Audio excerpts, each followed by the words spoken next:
Oui, chers collègues.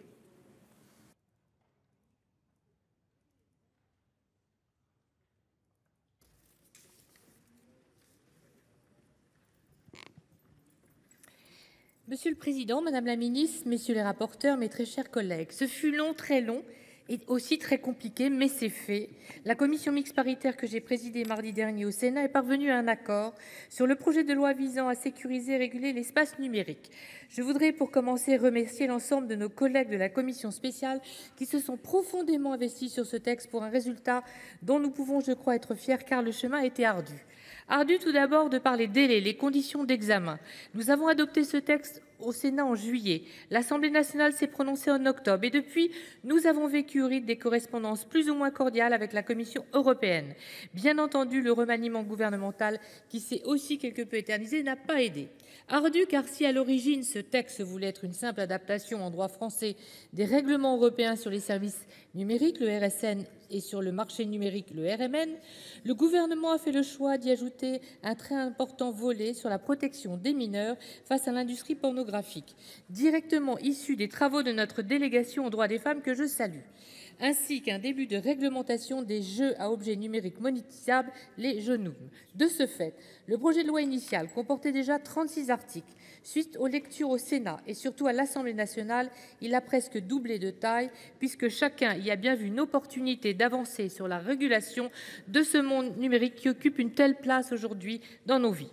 Ces très nombreuses initiatives ont finalement débouché sur un projet de loi très imposant qui brasse une pluralité de thèmes, tous plus techniques les uns que les autres. Je tiens à souligner que les apports du Sénat y ont été nombreux, comme les rapporteurs pourront en témoigner tout à l'heure.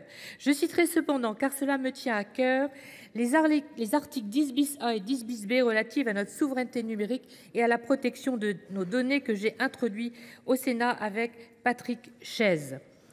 Ces mesures reconnaissent dans la loi qu'il est des données particulièrement sensibles et qu'à ce titre, elles ne sauraient être, au gré de je ne sais quelle décision, confiées à n'importe quelle entreprise. Ces mesures instaurent enfin une doctrine, une transparence et une redevabilité du gouvernement quant au choix de ces entreprises auxquelles elles sont confiées. Elles anticipent d'ailleurs le règlement européen sur les données.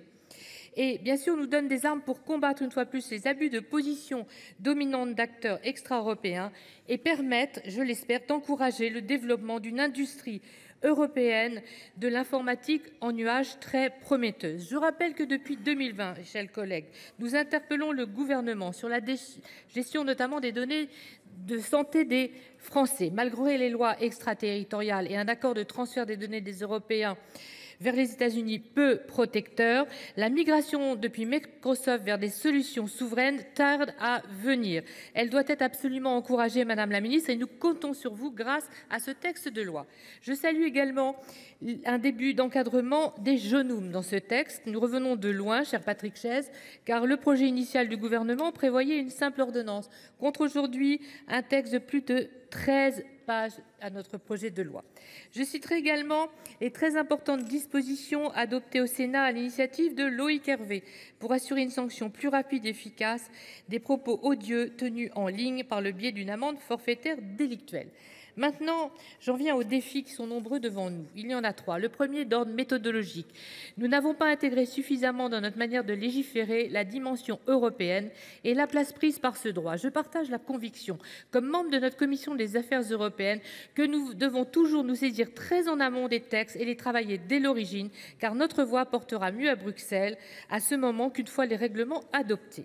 Le second défi est celui de la mise en œuvre concrète des dispositions de ce projet de loi et des moyens qui seront consacrés notamment à nos autorités de régulation qui se voient confier beaucoup de missions. Enfin, dernier défi, l'Europe s'est dotée en avance sur le reste du monde, il faut bien le reconnaître, d'une véritable régulation du numérique, même si celle-ci demeure peut-être imparfaite, et je fais partie de ceux qui trouvent qu'on aurait pu aller plus loin. Elle est le fruit d'un compromis, et le compromis est toujours par nature frustrant. C'est la raison pour laquelle, d'ores et déjà, il nous faut envisager l'étape suivante, avec les nombreux textes qui arrivent. Je pense aux textes sur l'intelligence artificielle, je pense aux directives aussi sur la cybersécurité. Il nous faudra, et je plaide au-delà de tout cela, depuis des années, lutter sans relâche pour développer enfin un véritable régime de redevabilité et de responsabilité des plateformes. Pour conclure, un dernier mot émue, je dois le dire, pour nos deux rapporteurs, Patrick Chaize et Loïc Hervé, qui ont fourni un travail d'une qualité exceptionnelle. Je tiens vraiment à le souligner. Messieurs les rapporteurs, ça a été un plaisir de pouvoir échanger avec vous en parfaite intelligence pendant toute la longue durée de nos travaux.